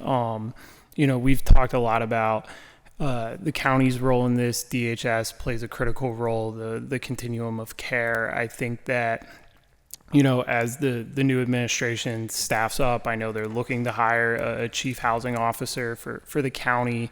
DHS is very interested in working on this solution even ahead of that sort of staffing decision being made. And I think that, as we discussed, as it relates to this funding source specifically, if the county is going to fund something in the city also has to be funding it. And in my experience, sometimes it is those direct, concrete opportunities to start partnering with one another that then allow us to start looking at the full toolbox that is available to the city, the full toolbox that is available to the county, and really start intentionally partnering and coordinating in a way that we have not done previously. And I think that that speaks to some of what I heard your colleagues asking for, which is more of a global coordinated solution to addressing each sort of component of the affordable housing crisis, whether that's the permanent, whether that's an immediate, whether it's,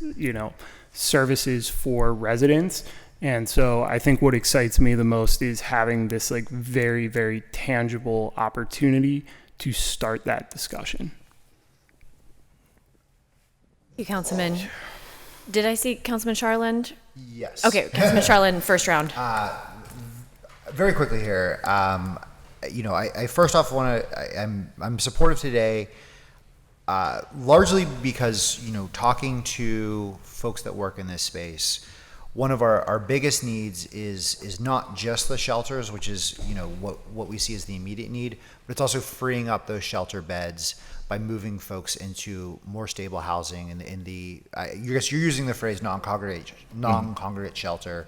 What I usually know of as SROs, which maybe is a type of non-congregate shelter. I'm not sure the distinction there, but regardless, I know that as the bottleneck in the system right now. So as we move more people into these SROs or non-congregate shelters, we are freeing up more shelter beds. We probably still need more shelter beds and need more of that kind of housing. I'm not saying that we don't, but let's try to fix the pathway to getting people on stability. I'm a big believer in the housing first model. If we get people into housing, then we can treat and work with them to find the other needs that they have here. So I'm very supportive of this today. I do share Councilman Coggle's frustration that although we did have a briefing and we were able to ask our questions there, that I understand the partnership between the city and the county and what we need to do there, but it would be really helpful to have the partnership between the administration and council as we work through some of these things here, so that we can handle these issues before they come to the table and we don't have this delay here. And this isn't just about this bill. This is about a lot of other things. And if those conversations are happening with council members, but not happening with council as a body, I continue to be frustrated. I want to express that. But that being said, I'm supportive today of this bill, and I'm supportive of anything we can do to create a more effective pipeline so that people aren't sleeping on our streets anymore. So thank you. I don't really have a question. I just want to say, I'll accept full responsibility, and it will never happen again. Thank you. Second round, Councilman Coghill. That's very nice of you. I don't think it's your responsibility, though. I really don't. Right. It's not. I disagree, and let me just say this, and then I'll shut up and you can keep talking. I am the assistant director, and the ball stops at the top, or it starts at the head. So I accept full responsibility, even if I needed to offer my letter of resignation. No, not accepted, Kelly. We're good. But seriously, I will accept full responsibility and just say it will never happen again. That's very noble of you, let me tell you. But in my eyes, you are not responsible. Okay, at all. Everybody loves your system. Yeah, right. It's certainly not personal with you. So I don't think I've ever not voted for grant money before, since I've been at this table.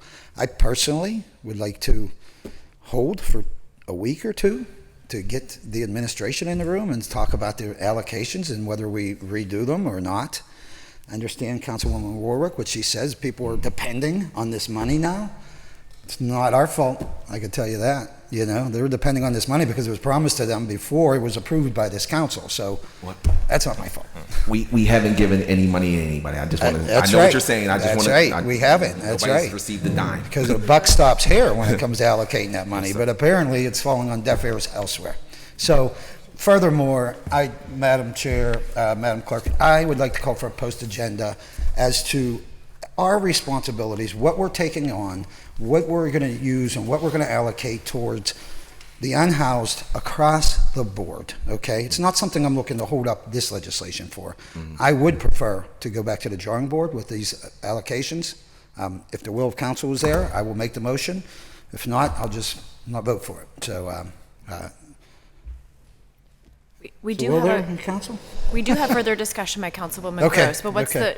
the? Okay, I will schedule with the clerk's office Okay. as far as a post agenda goes. That's more about the broader picture, not surrounding this legislation.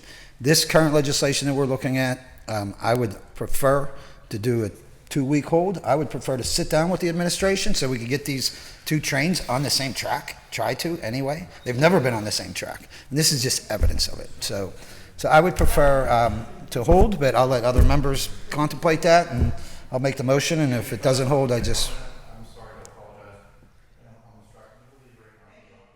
He wants you to recess the meeting. Recess the. Second, motion to recess. Motion to recess. Second. All those in favor? Aye. 5-minute recess.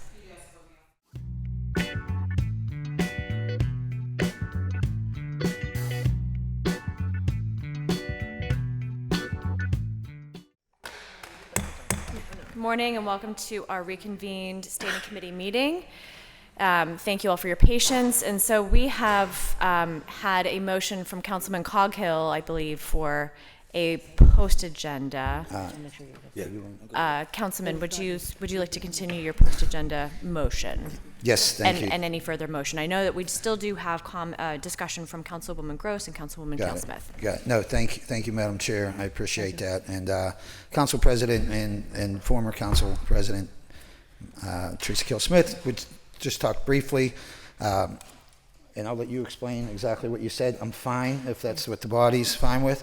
So I'm just going to make a motion for a post agenda to be determined a date as far as that goes. And as far as this legislation, if and the Council President brought to my attention that we're kind of behind the 8 ball because of the time, which again is not this council's fault, but you know, so I'll go by the wishes of Council President.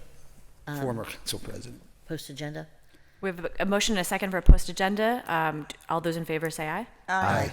Okay, so we will Do you schedule a mind? post agenda. Next, I have Councilwoman Gross, followed by Councilwoman Kelsmith.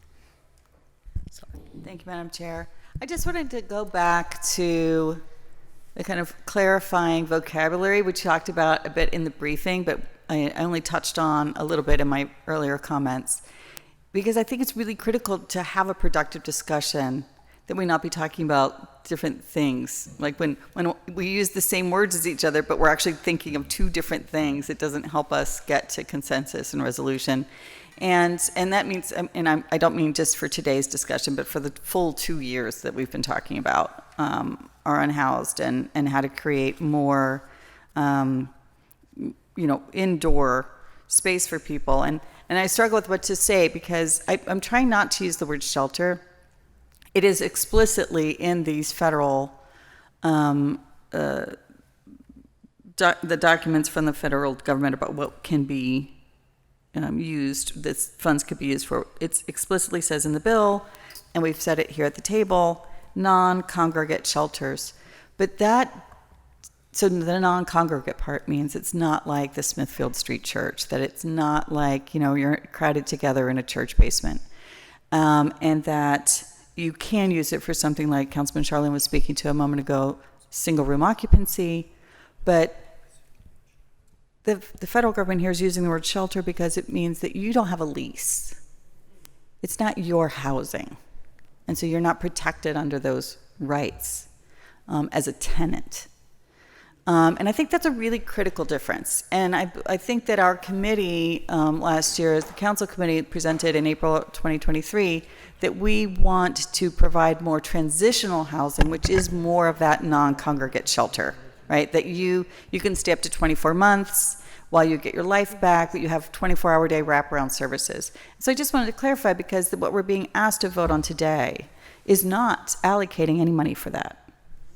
So the money that it was as presented, and you can feel free to follow up, but I did sidebar while we were in recess, This when the experts at the table today are saying permanent housing, they mean like a place where you have a lease.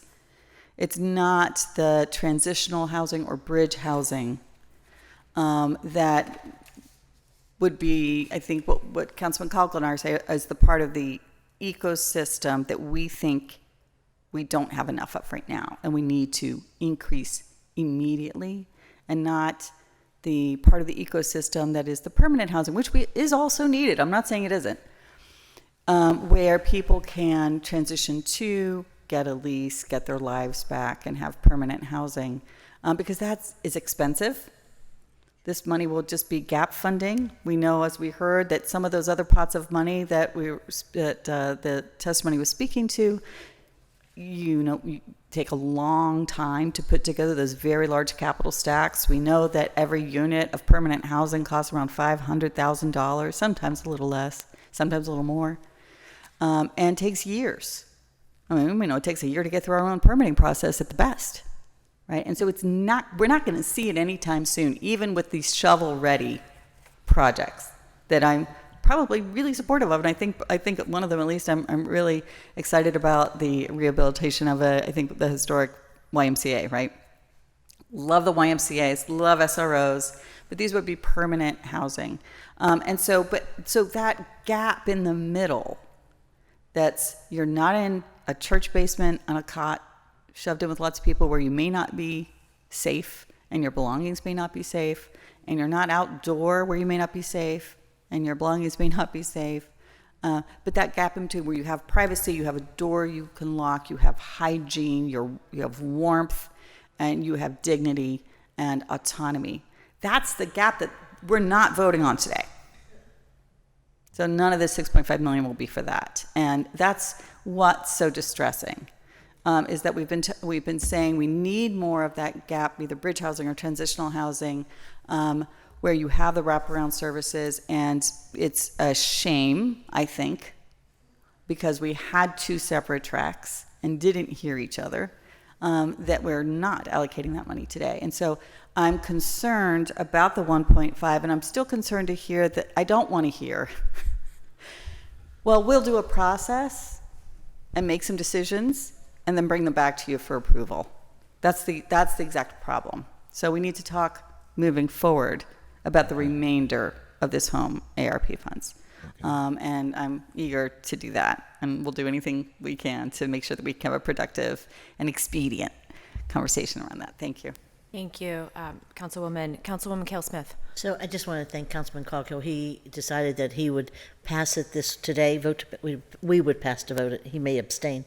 And then Councilman Lavelle, President Lavelle, has agreed to try to get a meeting together with the administration over the week. And if for some reason that meeting doesn't occur, or doesn't happen, then council would recommit the bill and we'd be back where we are today. So, but at least we have that chance to get it moving, okay? Okay. So thank you, Councilman Lavelle. Any further discussion? Ian Coghill. I'd be curious if the URA could respond to Councilwoman Gross's remarks there. I am curious. I was under the impression these were SROs, and could you guys talk a little bit about, help clarify for me what we're talking about here? Sure, I'll start, and then I'll let OMB weigh in or others. But so we have two different pots of money. If you set aside the supportive services and you set aside the administrative funds, there's roughly 5.5 that we've been saying is going to go to the URA for the development of affordable rental housing, permanent affordable housing opportunities for individuals.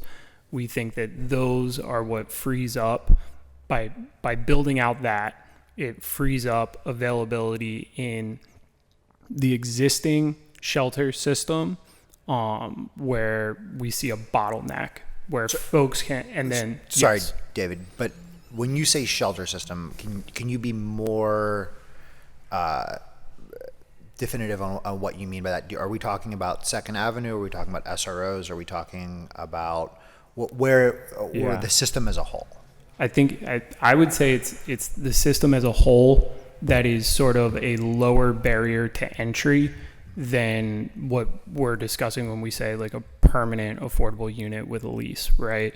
And I think that to Councilmember Gross's point, like terminology can be really difficult in these conversations and is not always, to points Patrick made earlier, not always applied evenly across programs and sometimes even federal programs. These terms are not defined the same. So what I can tell you is that for the 1.5 million, that's for the acquisition and development of non-congregate shelter. That is defined as the development of private units or rooms for temporary shelter for persons and households that meet one or more of the definitions of those qualifying populations that we discussed earlier. So I think that when somebody says SRO, that's something that could be accomplished with that 1.5 million. However, I will just say, like, I think frequently SRO buildings maintain multiple different levels of sort of supportive and transitional housing that stop short of that permanent affordable unit, though to be perfectly candid, a lot of our SROs within the city do offer that product as well. It just so happens that the overwhelming majority of the units in most of those buildings fall short of that definition. But I think most, and that's where terminology gets difficult, and I acknowledge that, and I even as a practitioner, it's quite difficult to keep track of across different funding sources. Absolutely. Councilman, any further discussion? Yeah, third round, Councilman Cockhill. Thank you, Madam Chair. Just quickly, I understand we're providing gap funding, right? We're providing gap funding to organizations that get funding from multiple different agencies, whether it be foundations, whether it be federal government, you name it, right? So my point is, right, we got 1.5 million is all we allocated for immediate need, is what I say, right? And again, Councilwoman Gross is going to put together a dictionary, I think, for everybody to get on the same page. The federal government. Yeah, I was thinking of a poster that you could point at and say, which one are we talking about? Right. So I feel like the city act as a foundation, right? I mean, we're supplying these agencies to build affordable rental housing. We won't see results for 2 or 3 years. As Councilwoman Gross points out, this is a $500,000, rental. Yeah, so it's like mind-boggling to me. And maybe it's just like the businessman in me. I'm like, why can't we just take this $5 million? And I understand the URA does not want to be in the property management business, but it would be so easy, so much easier. $5.5 million. We could build a facility. We could rent a facility. We could look at other options that we can put it to immediate use so we can get people off the streets. Go ahead. Sorry, I just want to hop in here, and I appreciate you really thinking through the spectrum of sort of housing options to address the need. I would encourage you to, instead of thinking about these two things as 1.5 million for immediate need and 5.5 million for a longer term need, instead of thinking about this spectrum as sort of a timeline, is to think about the spectrum as more of a barrier, and like how high a barrier you have to clear to get somebody into a unit. Because I would push back and say that even the $1.5 million, the use of that is for acquisition, new construction, rehab, and development of these non-congregate shelters.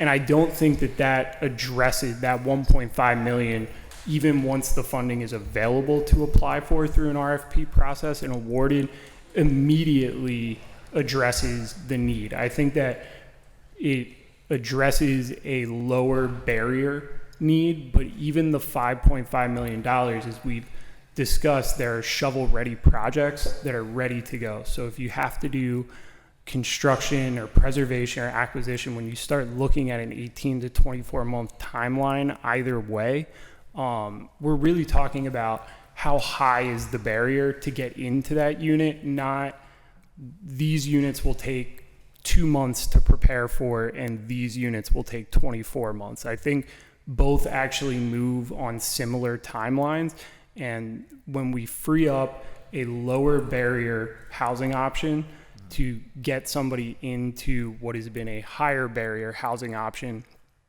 if both are going to take the same amount of time, there may be some wisdom in going for the higher barrier option because it provides that for an individual that's currently sitting in a shelter option that somebody on the street could more easily move into. So all I would say is I would try to think about this less as immediate and long-term need and sort of which part of the affordable housing crisis spectrum and barrier level are we addressing. Yep, understood, David. Had we been in on these conversations from the beginning, we could have had all these discussions before we got to this table. Okay. You won't hear any pushback from me on that. Can I take Sure, a moment and add to what David's saying? We're talking about one funding source that the city went through a process with HUD to secure. This is not the only source of funds to support homeless housing in the city of Pittsburgh. This is one source, which is a lot of money, but I do want to say that through the Urban Redevelopment Authority's programs for our rental gap program and other programs, the Housing Authority has programming. We can support, there are other dollars to support efforts to create non-congregate shelters, right? So I want to make sure that, I know we talked about this in the briefing, I want to make sure the public understands that there are additional dollars available to support non-congregate shelters if the need arises and they come to us for a request. So I just want to make sure we understand this is not the only source of funds available. It's the only source of funds that I know of or have heard of lately. So we have other grants and well, I think funding that we're going to be the seeking. funding that city approves to send to the URA can also be used for if there's a project for a shelter, right? We can support that. Okay. With other sources. Yeah, see, all these questions is, I feel like the public needs to know, we need to have more clarity on. That's why, I'm calling for the post agenda. So hopefully we can all get on the same track. I just think we could have been more creative, David, as to what you were saying. Had we all been sitting at the table, we could have been more creative and said, what can we do to help the people get out of the encampments right now more readily than, building housing that's going to free up space in congregate shelters for those people to get off the street in 3 years from now. So, okay, thank you. Thank you, Councilman. So for my part, I'll say we've heard loud and clear that I think that what I'm observing is that these set of bills are kind of the punching bag for our frustration, collectively as a council for hearing about and being legitimately concerned about globally affordability in housing and making sure people are not sleeping on the streets, and us wanting to be part of that conversation in the bigger puzzle, not just this funding source, but in the bigger puzzle, as you say, Mr. Cornell, we want to be part of the conversation. We're working on it. We have council members who are leading on this effort, and we are not part of the bigger conversation here, however or whenever that's happening. So this is not, again, you're sort of taking the hits today, but this is something that I think we need to have quarterly briefings on. Not just this funding source, but quarterly briefings on from everyone who's involved in this effort. Affordable housing becomes a very big, broad topic, but I'm talking about like getting people off the streets into shelter and up into permanent housing. That's something I think we need. And maybe someone who's sitting on this committee or conversation, part of this conversation on council reporting back to council. So, I'm happy to talk to council members to see if that seems right to us, but because seeing it as a piecemeal approach, this funding source here, that funding source here, this contract, it's just, so that leads me to my other question, which is, or my actual question, which is, I'm grateful to the county for the work that they're doing alongside of the city, and I know that takes many forms. It's housing, it's DHS, it's continuum of care, but for this funding source, can this funding source actually be leveraged by the county and vice versa? Can we leverage, or is there some way that this will actually sync up with the county and the county executive's plans to provide more housing and actually, do what we all want to see, not just for the city, but for the entire region. Yeah, I can start, and David, if you want to add. The Allegheny County has secured their own home ARP award. They're a separate PJ than the city, so we were able to both secure awards from HUD for this funding. Allegheny County has issued 2 RFPs for the funding that they've received and haven't awarded any dollars yet. But if they award their funds, they have received applications from projects that are located within the city. If they award funds to those projects within the city of Pittsburgh, then the city of Pittsburgh will also need to put this same source of funds into those projects for them to receive the county award. So it is a county-city collaboration on this home ARP source of funds is required to be reciprocal to receive both funds. Mm-hmm. Okay, so it'll be a streamlined, we will be working hand in glove with the county, not just DHS, but absolutely county housing. Okay, thank you. Okay, extensive conversation. We have a motion and a second. We've discussed. Councilman Coghill, my understanding was that you were not holding the bill for a post agenda. You were just calling for a post agenda, correct? That is correct. Okay, so we will proceed with a vote. All those in favor of bills 140, 141, and 133, say aye. Aye. Abstain. 1 abstention. Abstain. I'll 2 abstain abstentions. till we hear Thank from the you. administration. Affirmative recommendation. Thank you all for the fulsome discussion. Thank you all for being here today. Thank you. Thank you all. Thank you. That moves us on to our next committee, which is Recreation, Youth, and Senior Services, chaired by Councilwoman Cale Smith. We still on there, Bill? Bill 185. Bill 185, resolution authorizing the issuance of a warrant in favor of the Department of Human Services, OCR, Keys Service Corp., located at 1 Smithfield Street, Floor 1, Pittsburgh, PA 15222, with regard to the 2022 AmeriCorps Summer Program in the amount of $12,000 for match payment for AmeriCorps members who worked during the summer of 2022 with the Department of Parks and Recreation. Motion to approve? Motion to second. All those in favor, or discussion? All those in favor say aye. Aye. Affirmative recommendation. That moves us on to Intergovernmental and Educational Affairs Committee, chaired by Councilman, Bill, and here we are finished. So, thank you very much for your patience today. We do have meeting announcements. Next week, Council will hold its regular meeting on Tuesday, March 12th at 10 a.m. and the Standing Committee meeting on Wednesday, March 13th at 10 a.m. To register to speak, please fill out the sign-up form on the Council meeting webpage or call the clerk's office at 412-255-2138. The speaker registration will close at 9 a.m. on the day of the meetings. Any further comments from Council? Thank you all. So can I have a motion to approve the minutes and adjourn the meeting? So moved. Second. Second. All those in favor say aye. Aye. Meeting is adjourned.